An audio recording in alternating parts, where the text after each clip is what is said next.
Alright, here's just a little tutorial on how to make the scrolling matrix effect using nothing but command prompt and notepad. More or less, you just get a scrolling effect like this, a bunch of random numbers and letters, and this is just a really basic version. You can do a lot of stuff to edit it.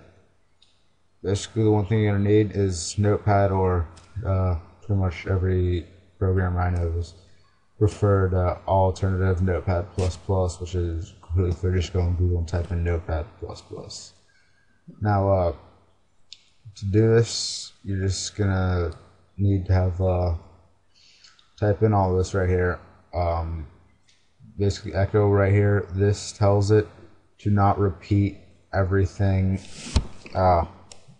Basically, not repeat. So it's like basically say you do something like this, changing the directory to the C drive. It'll tell you it did it, like right there. Now, if you do @echo off, it won't repeat itself.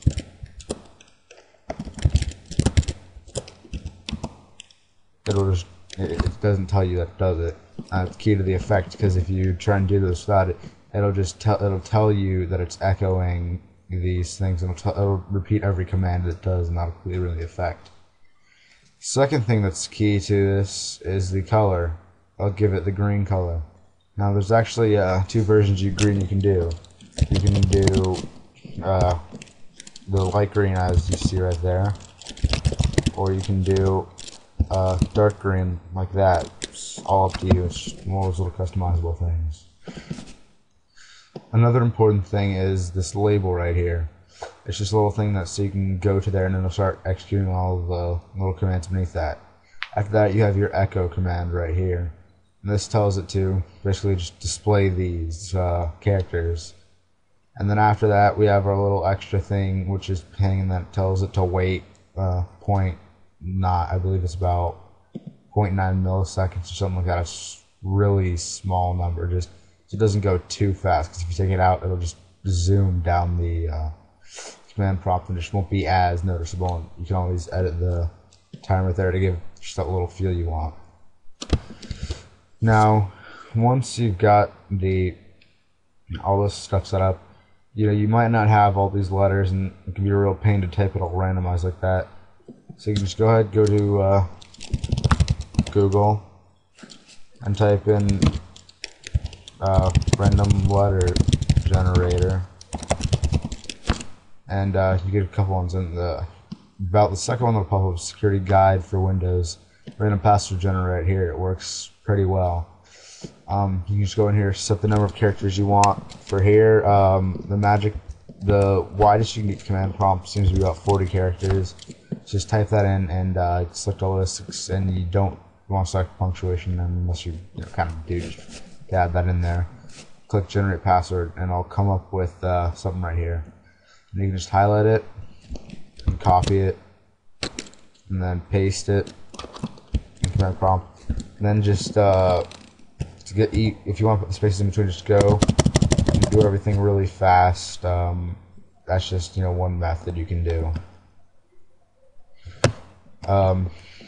That's just the basics of making the batch file. After that, you can do certain things, like say you want to make a blank spot right there.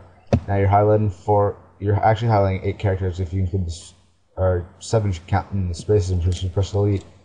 Just go 1, 2, 3, 4, 5, 6, 7 spaces. Save it, and then open up. And when you do it, you'll have little gaps there. And you can do that to create the little effects that are in the True Matrix scrolling thing, just the little lines and everything. Just do things like that to add little effects to it. And basically, you can add any kind of letter or anything in there. There's no real limits to it. And you can create any kind of design in there. And that's about it. Oh, and then finally, we have the code go to A, which shows to go to the label A, which we have up here, and so it just keeps repeating and repeating and repeating in a never-ending cycle until you exit command prompt. One final thing with the echo, you can have as many of these as you want. The more you have it, more randomized you can make things look, and the more like little spaces and everything you can add in there to create different looks. I mean, but eventually it will repeat. So you know, I mean, the more you make it, the more bigger the file's going to be. Although the file itself, it's not very big. It's just right now, it's you know, its true size is 1.45 kilobytes. Size on disk is 4. I mean, that's extremely small. So you can just repeat it and just make a. Just it'll always just be pretty small. Unless you go overboard now, like 1,000 echoes, which that'd be insane. Anyway, that's about it. I'll post a link where you can just download the source if you just want to do that and just edit it from there. That's about it.